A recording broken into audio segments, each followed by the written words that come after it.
Les îles britanniques, fouettées par le vent et la pluie, une tempête d'une fureur extraordinaire. Des maisons inondées, des rues transformées en rivières. Est-ce la colère de Dieu? Une question murmurée au gré du vent. Les informations parlent d'un événement météorologique exceptionnel. Mais au plus profond de nos cœurs, une peur primale s'installe. Serait-ce plus qu'une simple tempête? Serait-ce un signe, un avertissement? On nous rappelle la fragilité de la vie, la puissance impressionnante de la nature. Et nous sommes poussés à chercher des réponses, à comprendre les forces en jeu. Tout au long de l'histoire, l'humanité s'est tournée vers les cieux pour obtenir des réponses, cherchant un sens dans le mouvement des étoiles, dans le grondement du tonnerre. Et dans la fureur d'une tempête, nous entrevoyons la puissance brute de la création. Cette puissance est-elle déchaînée? Une punition pour nos péchés?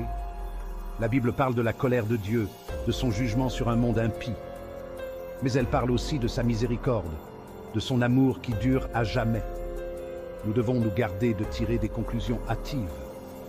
Toutes les tempêtes ne sont pas un signe du jugement divin. Cependant, nous devons aussi être ouverts à la possibilité que Dieu nous parle, même à travers le tumulte.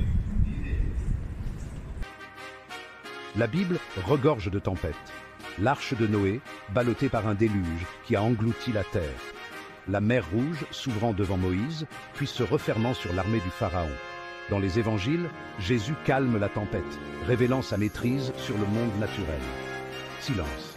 Tais-toi, ordonne-t-il, et le vent et les vagues obéissent. Ces récits nous enseignent la nature de Dieu.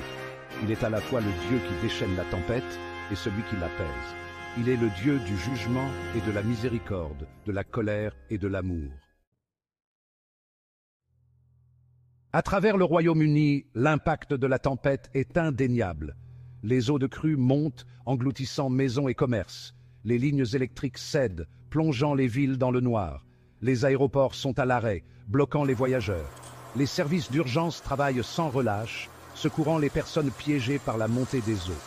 Les ondes radio diffusent des informations faisant état de la dévastation, de vies bouleversées. C'est un rappel brutal des forces qui façonnent notre monde. Et en étant témoins du chaos, nous prenons conscience de notre propre vulnérabilité. Nous construisons nos vies, nos sociétés, sur des fondations qui peuvent s'effondrer en un instant.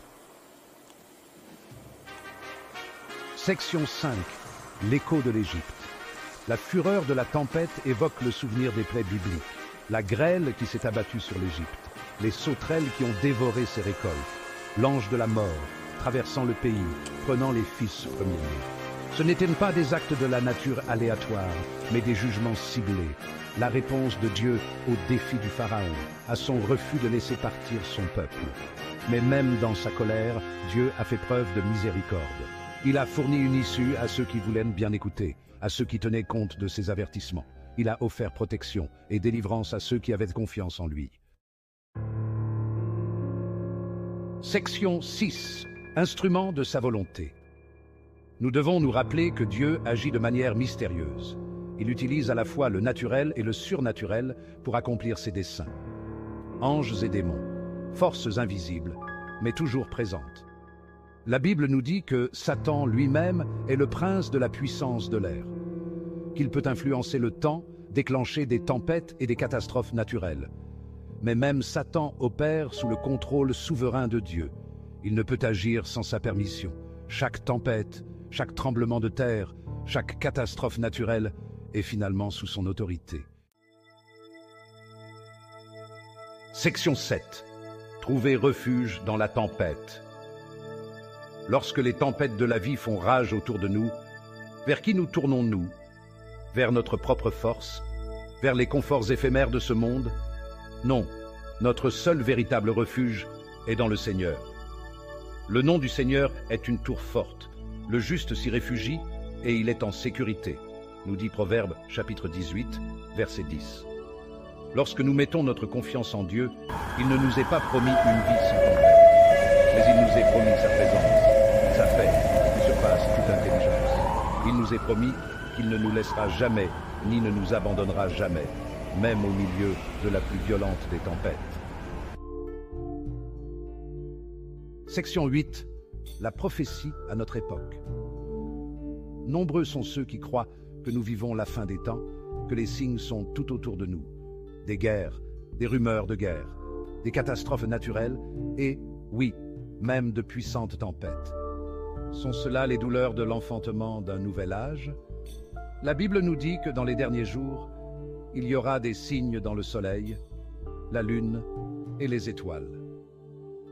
Sur la terre, les nations seront dans l'angoisse et la perplexité à cause du mugissement de la mer et de ses flots. Luc chapitre 21, verset 25. Nous devons être vigilants, sachant discerner les temps. Mais nous devons aussi être remplis d'espérance, car nous savons que Dieu est toujours sur le trône. Il tient l'avenir entre ses mains et ses plans se réaliseront.